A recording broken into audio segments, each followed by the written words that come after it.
കായിക വാർത്തകൾ ചുരുക്കത്തിൽ. AFC കപ്പിൽ അവസാന ഗ്രൂപ്പ് മത്സരത്തിനായി സൂപ്പർ താരം ക്രിസ്ത്യാനോ റൊണാൾഡോയുടെ അൽ നസർ എന്നിറങ്ങും. ഇറാഖ് ക്ലബ് അൽ സബ്രയാണ് എതിരാളികൾ. റൊണാൾഡോ ഇന്ന് AFC കപ്പിൽ കളിച്ചേക്കും. രാത്രി 9:30 അൽ നസർ തട്ടകത്തിലാണ് മത്സരം.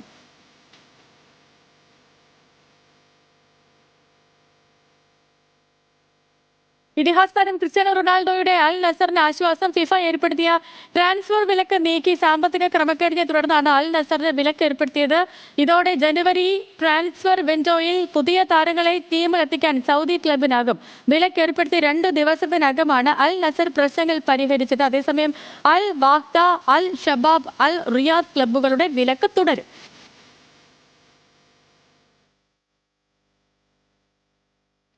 അർജന്റീൻ സൂപ്പർ താരം ലിയോണൽ മെസ്സിയുടെ സഹോദരിക്ക് വാഹന അപകടത്തിൽ ഗുരുതരമായ പരിക്ക്. മയാമിയിൽ വെച്ച് മെസ്സിയുടെ സഹോദരി മരിയ ഓടിച്ച കാർ നിയന്ത്രണം നഷ്ടപ്പെട്ട് അപകടത്തിൽപ്പെടുകയായിരുന്നു. ഇതോടെ ജനുവരിയിൽ നിശ്ചയിച്ചിരുന്ന മരിയയുടെയും ഇന്റർ മയാമി യൂത്ത് ക്ലബ് പരിശീലകനുമായിട്ടുള്ള വിവാഹവും മാറ്റിവെച്ചു. മരിയയെ വിദഗ്ധ ചികിത്സയ്ക്കായി അർജന്റീനയിലേക്ക് മാറ്റി.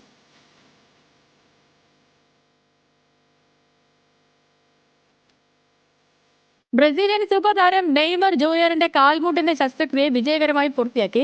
നെയ്മർ തന്നെയാണ് ഇക്കാര്യം സോഷ്യൽ മീഡിയയിലൂടെ പുറത്തുവിട്ടത്. 2026 ഫിഫ ലോകകപ്പ് ടീമിൽ ഇടം പിടിക്കുകയാണ് താരത്തിന്റെ ലക്ഷ്യം. 2023 ഒക്ടോബറിൽ ഉറുഗ്വേക്കെതിരായ മത്സരത്തിനിടെ ഗുരുതരമായി പരിക്കേറ്റതിനു ശേഷം നെയ്മർ ബ്രസീലിന്റെ മഞ്ഞ കുപ്പായത്തിൽ കളിച്ചിട്ടില്ല.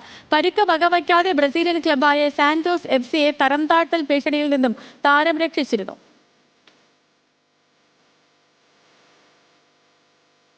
റയൽ മാഡ്രിഡിന്റെ ബ്രസീലിയൻ താരം എൻട്രിക് ഫ്രഞ്ച് ക്ലബായ ലിയോണിൽ €1 മില്യൺ ലോൺ അടിസ്ഥാനത്തിലാണ് താരം ലിയോണിലേക്ക് എത്തിയത്.